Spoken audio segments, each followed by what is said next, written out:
सुरुवात कुठून करू हेच कळत नाही, कारण आज विषयच इतका हळवा आहे आणि त्यात साजेसं असं मनाला भावणारं पुस्तक.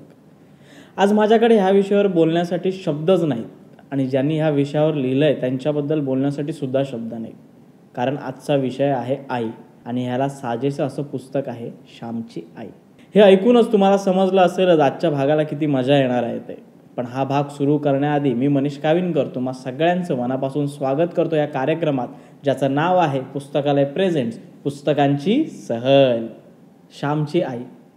महाराष्ट्रात क्वचितच कोणी असेल की ज्याने हे पुस्तक वाचलं नसेल. निदान ह्या पुस्तकाचं नाव तरी आपल्या प्रत्येकाला माहीत असेल. श्यामची आई. लेखक साने गुरुजी.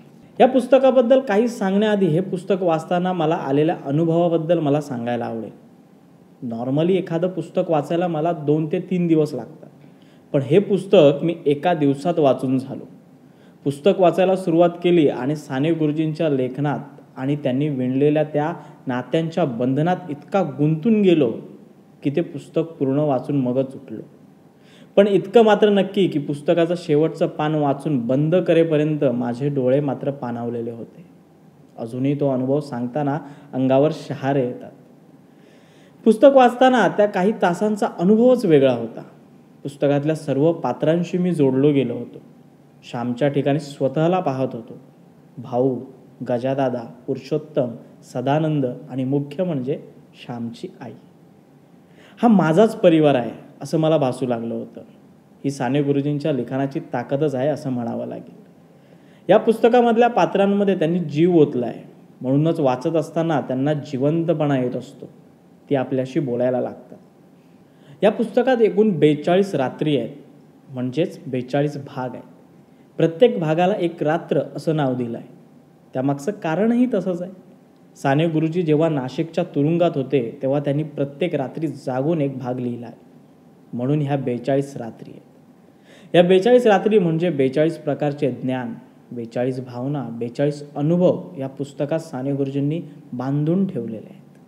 श्यामच्या आईचं हे गाठोडं उघडताच तुम्हाला त्याचा अनुभव घेता येईल. हे पुस्तक भाष्य करतं एक मुलगा आणि त्याला जन्म देणारी त्याची आई यांच्यात असलेल्या एका अतूट नात्यावर. मोठी स्वप्न पाहत आपल्या आईच्या सुखासाठी झटणारा श्याम आणि त्याला वाढवत त्यावर संस्कार घडवणारी त्याची आई. त्यांच्या गोड नात्याचा अनुभव प्रत्येकाने आयुष्यात एकदा तरी घ्यायलाच हवा. या पुस्तकाच्या मागच्या बाजूला लिहिलेलं आहे की काही पुस्तकं पिढीजात असतात, प्रत्येक पिढीने आवर्जून वाचलेली. श्यामची आई हे सुद्धा असंच एक पुस्तक. हे अगदी खरं आहे. श्यामची आई ह्या पुस्तकाची गरज सध्याच्या पिढीला सुद्धा आहे, कारण आमच्या आईची मॉम कधी झाली हे आम्हाला कळलं सुद्धा नाही आणि त्याचबरोबर आईचे संस्कार कुठे गेलं हे सुद्धा कळलं नाही. त्यामुळे आजच्या पिढीत स्वतःला पुन्हा मॉमपासून आईकडे न्यायचं असेल, आई म्हणून स्वतःला घडवण्यासाठी आणि मुलांना योग्य संस्कार देण्यासाठी ह्या पुस्तकाची गरज आहे.